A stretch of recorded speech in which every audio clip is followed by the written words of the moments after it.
So guys, this is my weekly report for April the 13th.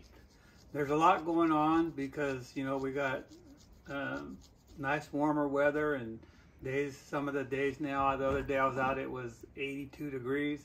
So things are warming up, things are heating up, water temperatures are coming up. So basically it's getting to where, you know, you could basically go out and catch any kind of fish you want to go after.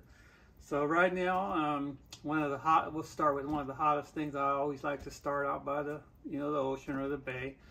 And right now, halibut has been going crazy. The party boats are all going out. They're scoring big time. The 6-packs are getting, most of the time they're getting limits. You know, the halibut limit is 3 in the bay, so, you know, it's turning on. The best way to catch them is trolling tray bait. There's no bait receivers open now, so you can't get live anchovies. So you got to use tray bait. The green label seems to be the best one. They're very easy to do this. All you do is you could run a 3-way, and on a dropper I would put it anywhere from 18 to 25 inches. And then on the leader I would run probably around minimum around 4 feet, right around there, 4 to 6 feet leader. And you don't even need a dodger. You could just run a weight depending on how fast the current going. You want to be in anywhere from 10 to 15 feet of water, and you want to troll probably around 1.5 to 2.5 miles an hour depending on the tide. And just set it back, make sure you're bouncing, hitting the bottom. So you're going to probably use anywhere from 6 to 12 ounces of weight depending on the current, on the tide. And keep that weight dragging on the bottom. You want to make sure you're on the bottom, and you'll catch fish. If you want to run a dodger, then I would tell you to run a small one. Don't use a big one like you would for salmon. So stick to the smaller ones. Once in a while I'll put one on, and I'll use like a 5-inch dodger on there. But the halibut fishing is really good, and it's gonna get better and better as we get on, because the water's starting to clear up there too. Then we're gonna come in a little closer, and the sturgeon bite's still really good. Water conditions are really good for the sturgeon. Guys are still catching a lot of them from Martinez all the way to Knight's Landing. But down in the Delta, the Martinez, Pittsburgh, and Rio Vista area has been kicking out a lot of fish. Those fish will mill around in there and eat for quite a while before the bigger ones will move up and head to Knight's Landing, which they already are. They're catching fish up north already. So, you know, when you go up north and you're sturgeon fishing, you know, you can't keep the oversized. You're not even supposed to take them out of the water. But guys are taking pictures or pulling them on the bank, take a picture, and then release the fish. The hottest bait's still been roe.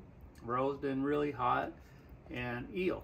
And I'm sure you could probably catch them on ghost shrimp, pile worms, and probably even catch them on sardines. So the sturgeon fishing is really good also. Then we're going to come to something that, you know, I actually went out this week. I went out on Monday, and I went up north. I'm up by Liberty up there, and Orrin and I went there, and we're looking around because I haven't been there in about a couple weeks. And the water's starting to clear up, so I could see probably around 10 to 12 inches, and the water temperature was probably, when we first got there, probably like 58 degrees. So we went looking around, went into the flooded islands, and we're throwing swim baits, and Warren caught one over 15. We actually caught 6 fish that day, and but that was the only big one. The other ones are small males, and the bite's gonna pick up here really quick. It's gonna just explode now. Everything's right, the conditions are right. All the guides are up north. There's up in Calusa, it's up around Knight's Landing. A lot of guys are in a feather. The guys up in the feather are catching a lot of stripers on minnows. I know the guys up at Calusa, they're using minnows also, but there's also guys anchored up using pile worms and sardines, and they're catching a lot of fish. All the fish are small males up there. They're those fish that are around 18 inches to 25-inch fish, and they're all males. They're not milking yet, which is a good sign. So, you know, usually on these spring runs, The first stripers, the bulk of the runs that come up are the males. So the males will come up in the river system first, mill around, feed, and head up north. Then the females will follow them. So as I went, last week I was telling you guys, I went Monday. Tuesday I turned around and went back.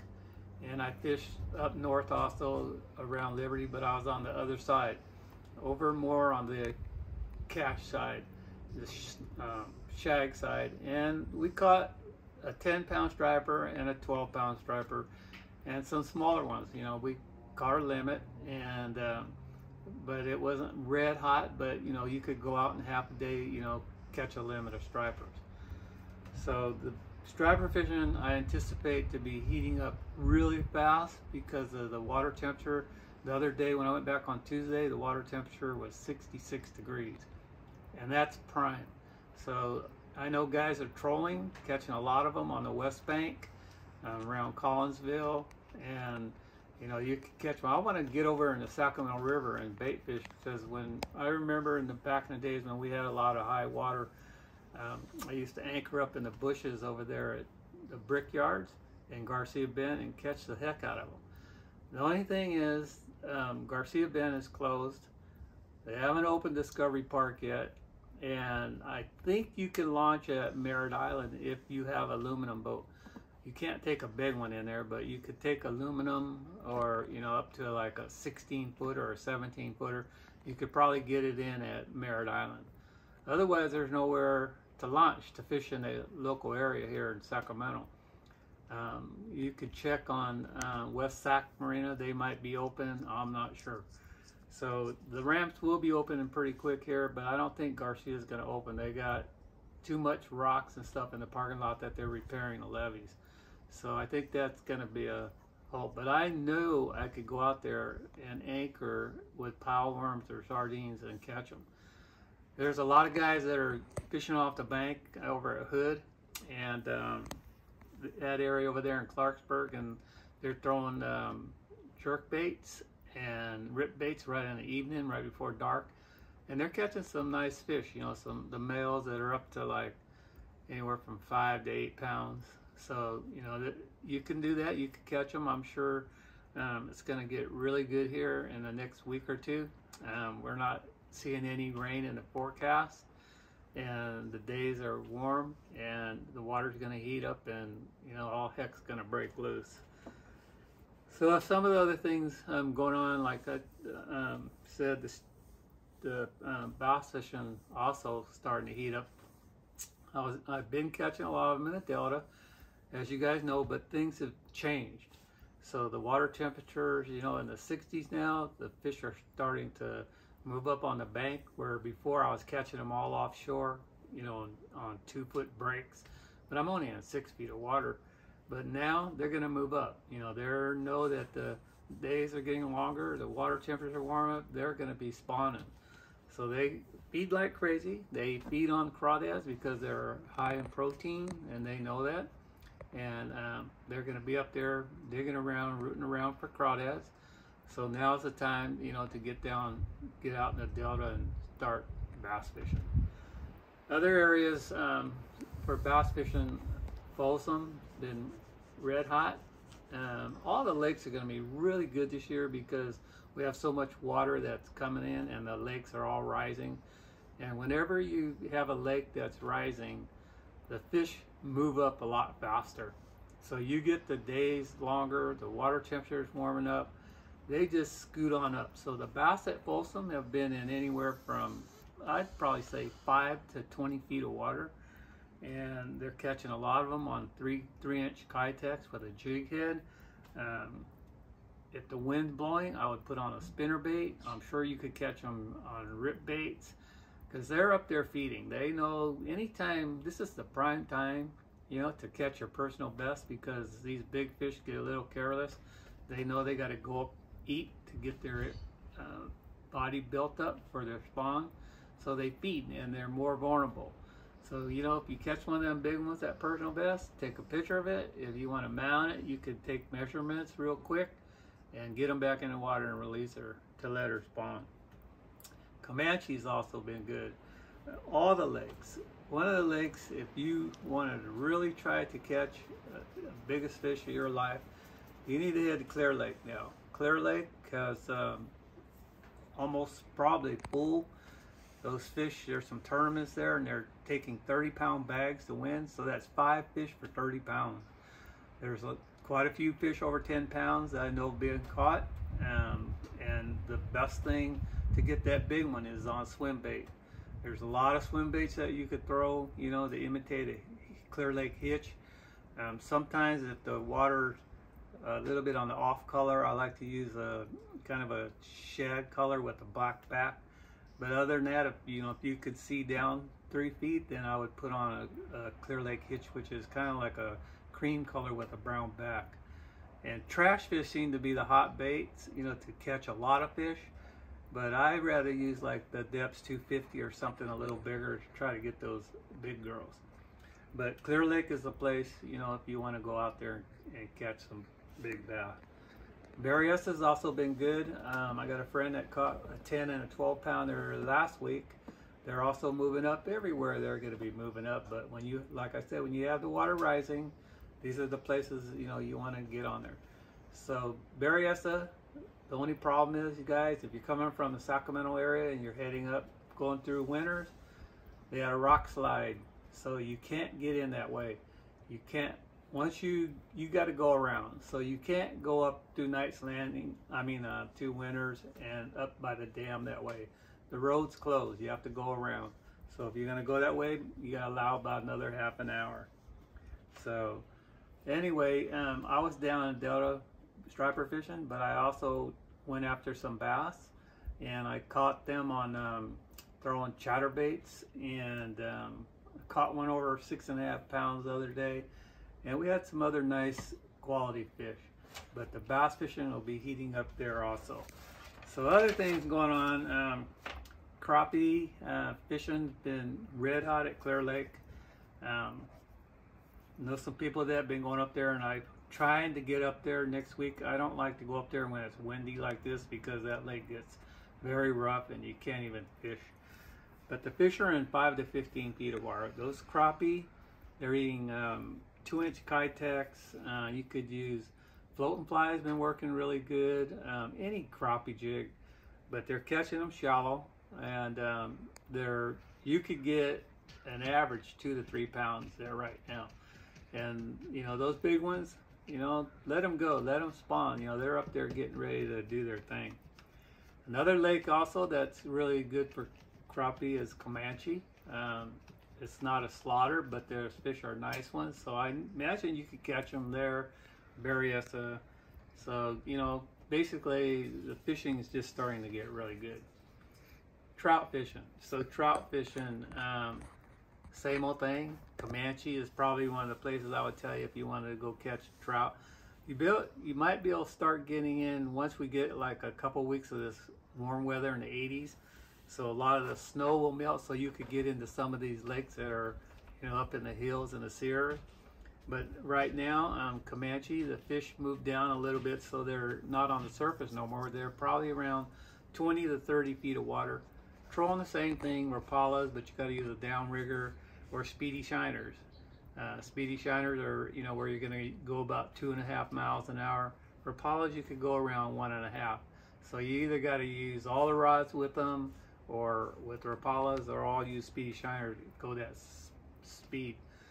I'm sure you could catch them at Pardee. I know that I don't think they're planning anymore. Amador and Collins, they're probably still planning, but once the water temperature gets over 60, I think they stop.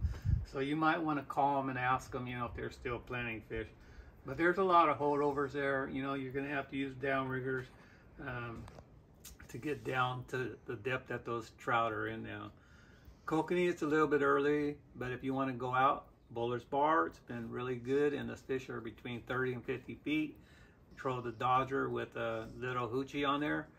And one of the things you can watch in my videos that I've done, that, you know, the leader length is really important on those Dodgers, because you only want the leader about 1.5 times the length of the Dodger. So I don't care what kind of fishing you're doing. If you're running a Dodger, put the leader only 1.5 times the length. And then pretty soon all the other lakes will start heating up. I think New Melones you could catch kokanee. I heard they're like 15 inches there already. So they're anticipating New Melones to have some 17, 18 inch cokes this year. So it should be good fishing. So anyway, the fishing in the area is gonna just go crazy now. You know, and I anticipated, you know, the last 3 or 4 weeks, I was like a broken record because I kept saying it's gonna break loose, gonna break loose. Well, you know what? It just broke loose this week. So all the fishing's good. You know, just need to get out and go. Don't forget, we got that Western Bass Shootout. It starts tomorrow. So on the 14th, 15th, and 16th, they're having this Western Bass Shootout. They got the top 50 guys that qualified and are fishing this thing. It's at the weigh-in's going to be at the convention center at 1401 K Street. You can go online to westernbassshootout.com and you can purchase the tickets. I think it's $5 a day. They're going to have bands there playing music. They're going to have a lot of the manufacturers there showing their new products. You know, there's just going to be a fun thing to family to go watch and then actually go participate and watch how they do these bass weigh-ins. So on Friday, Saturday, and Sunday at 10 a.m. the convention center will open for the Western Bass Shootout. And then all through the days you could go in there, look around at products and talk to vendors, and then you'll see there'll be music and stuff. And then at 3 o'clock, go watch the weigh-in. 50 guys are gonna bring their trucks and boats and drive through the convention center, go up on stage just like they do on the Bassmasters, and you know, you can sit there and watch and clap for your favorite fisherman. So that's all gonna be Friday, Saturday, and this Sunday. Also on Saturdays, I'm on the California Sportsman's radio show on 1140 AM dial. I go on at 6:30, but Kent starts at 5, and he talks about bass, and then Seps comes on and at 6 o'clock and talks about, you know, all kinds of fish, bay, rivers, trout. You know, he's got everybody there. And I'm on there with my Alanfongoutdoors at 6:30, and I also do a short report with them. And then on the first of the month on Saturdays, I actually go in the studio. So it's a lot of fun. So if you're on your way fishing, you could turn your radio on 1140 AM dial and listen to the report as you're going out to the lake. So anyway, if you guys like these reports I do, hit that like button. And please subscribe because it'll help my channel out a lot. I'm trying to grow it. You know, I need to get over that 10,000 mark. And then if you want to leave a comment, just hit that button on the bottom, leave me a comment, and I'll get back with you within 2 or 3 days. And hopefully I could get my nephew out here next week and pop a turkey with the pellet gun. So, you know, I'll get that done. So, you know, because I'm trying to get a little hunting and fishing in, but lately it's been all fishing. So I hope you enjoyed this report, and I'll see you guys next week.